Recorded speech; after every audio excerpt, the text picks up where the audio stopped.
Welcome to Toy Polloi. Hello and welcome to another video from Toy Polloi. I'm here at the Bath and West Showground. It's Sunday the 11th of December 2016 and I'm getting ready to go into another toy fair.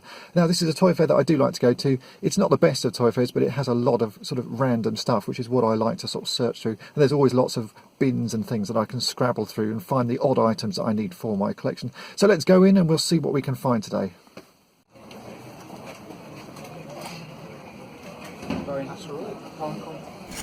Today's toy fair actually seemed like a pretty big one. There are a lot of stalls I hadn't seen before, but also a lot of regular people that I tend to go and buy stuff from. The first things I found were a couple of good He-Man figures. There was a guy there who I've bought from plenty of times before, who tends to have a few sort of rummage pots at one end of his stall, and he always has sort of bits for Action Man, a pot full of action figures, and this time he had a pot full of He-Man figures, so I picked up a few of those just because I always like to buy Skeletors if I see them.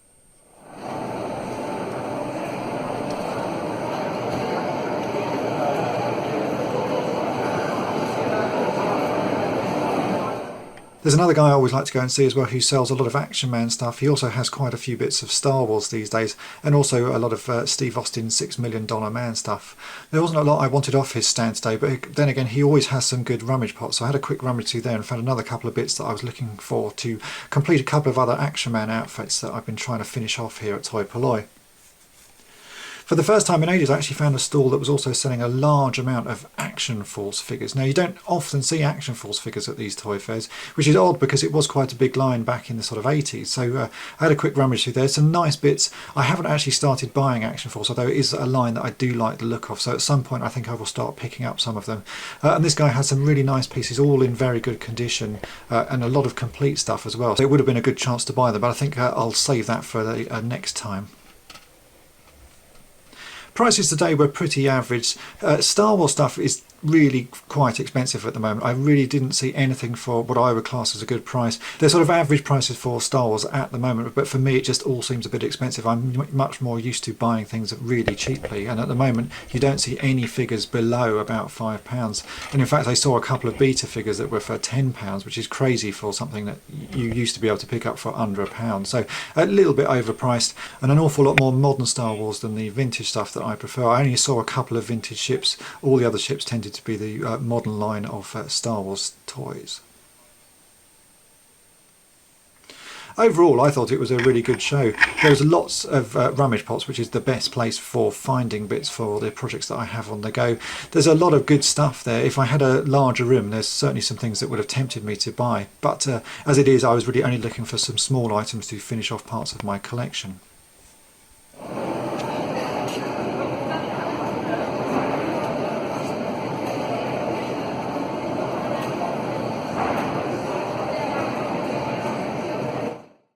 So that's it, 2 hours later I'm back in the car. I didn't buy any big items, but I bought lots of small bits for projects that I'm working on, so I'm really pleased with some of the stuff I've got. So let's head on back to Toy Polloi and I'll show you what I found. So let's take a look at what I picked up. As I mentioned, the first couple of things I picked up were a couple of He-Man figures. Now if you've watched my channel before, you know I like Skeletor, and I tend to pick up Skeletors wherever I find them. I bought these two figures for £3 total, which is not bad. This Skeletor is in pretty good condition. It needs a bit of a clean, but his waist mechanism works really nicely, and he comes with the chest plate. He's missing his little skirt and obviously all the weapons. And the He-Man is in not such good condition. This is actually a later issue He-Man, which is one I don't have. You can tell that because his hair is a lot yellower. It's not really the sort of the browny colour of the original figures. But the figure itself, apart from the paint, is actually in good condition. His waist mechanism works pretty well, and he came with his shield. So not an amazing buy, but for £3 you can't sort of not pick those up. Next up I found a couple of more Fisher-Price Adventure People figures. Now these are from the Alpha Probe. I already have the male figure, but the one I was really wanting is the female one. These came in a pack together and again cost me £3. So this one is going in my collection, and this one I'm going to pass on to someone else who I know really likes Fisher-Price Adventure People. So worth picking up. Not the most amazing things to find, they're always a bit beaten, but for me it's perfect. It's going to go into my collection here. Next up, lots of Action Man bits. That's what I mean when I say I like rummage pots. I found a guy who had a couple of good rummage pots, and I picked out a pair of trousers. Always useful to get trousers. Again, I need these for an outfit I'm finishing off. Some boots and the strap to a rifle. Now, I would expect normally to pay sort of £1 or £2 an item, but this guy sold me all of these pieces, all 3 pieces, for £1. So absolute bargain. So really, you can get some good prices on Action Man stuff at the moment. Now, all of it's needs a bit of a clean, and the trousers need a little bit of repair there to the pocket, but that's easy enough to do, a little bit of sewing and they'll be sorted. But for £1 you can't go wrong. Next up, I found Clatters Skirt. Again, it's not the sort of thing that you find that often. You often find Clatters with the skirts missing, and more often than not, the skirt is pretty hard to find. And I found this in the bottom of a pot. I paid £2 for it, which might be a little bit overpriced, but you always find Clatters without them. So for £2, I thought I'd get it. Useful item to have in my sort of trading pile. Then the last 2 bits I found, well, again, Action Man bits to finish off something in my collection. I got a belt and a scarf. Now the scarves are pretty hard to find. This looks quite tatty, but it will do the job. It's actually been tied in a knot, so because of that I got these 2 for £2. I'm going to ask Mrs. Toy Polloi to untie that. She's much better at untying things. But by the time that's untied and put on a figure, the fact it's a bit tatty won't matter. So I'm really pleased to get those. So as you can see, I didn't get a huge amount, but all the bits I got are really useful and things that I need for current jobs in my sort of restoration collection. So well worth going and well worth picking up. There was one more thing I picked up, which isn't really a toy, but it is sort of Star Wars related, so I am going to show it here, which is this Return of the Jedi official collector's edition book. Now, I had this as a child and I absolutely loved it, but for some reason it got lost over the years, and I found this today. It was £5, not the cheapest of things, but because it was a book that I had and loved as a kid, I wanted to get it again, and I'm really pleased to have it. I'm going to enjoy reading it. It's a little bit dirty, but actually I'm going to be able to clean that up with a bit of lighter fluid like I normally do, take all the scuffs off, and that will look pretty nice. So a lot of people have asked for these Toy Fair videos to be longer so that they can have a better look at what goes on. So I'm going to say goodbye now, and I will show you an awful lot more footage that I filmed at the Toy Fair. Enjoy, and thanks for watching.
Thanks for watching Toy Polloi. Subscribe for more great videos. You can also follow Toy Polloi on Twitter and Facebook.